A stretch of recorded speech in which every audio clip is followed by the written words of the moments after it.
আজকে 10 কেজি গরুর গোস্ত কিনে বাড়ি দিয়েবি, ঠিক আছে? ক্যাশে দি টাহা নাই। ক্যাশে টাকা নাই, সোনার ব্যবসা যখন শুরু করছি টাকার কি এর অভাব হইবে বেটা?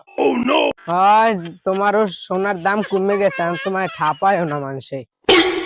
আরে টাকা কেমনে তুই খেল দেখ, ওই প্যারার তানবীর এক বড়ি সোনা নিলে এই টাকাতে এখন আনবো, বুঝো নাই?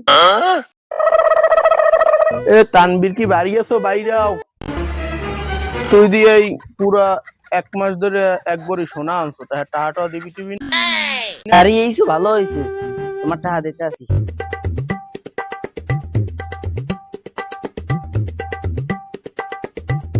এনাজ মূল্যে টাকাটা গন্দি ভালোই রেগুনিস। এখান দিয়ে 1,80,000 টাকা। কিরে তানবীর, তুমি জানো না সোনার বাড়ি 2 লাখ, মানে 1,80,000 দিলাম। 2 লাখ টাকা বড়ি গেছে কোন যুগে, এখন দিয়ে 1,80,000 টাকা বড়ি।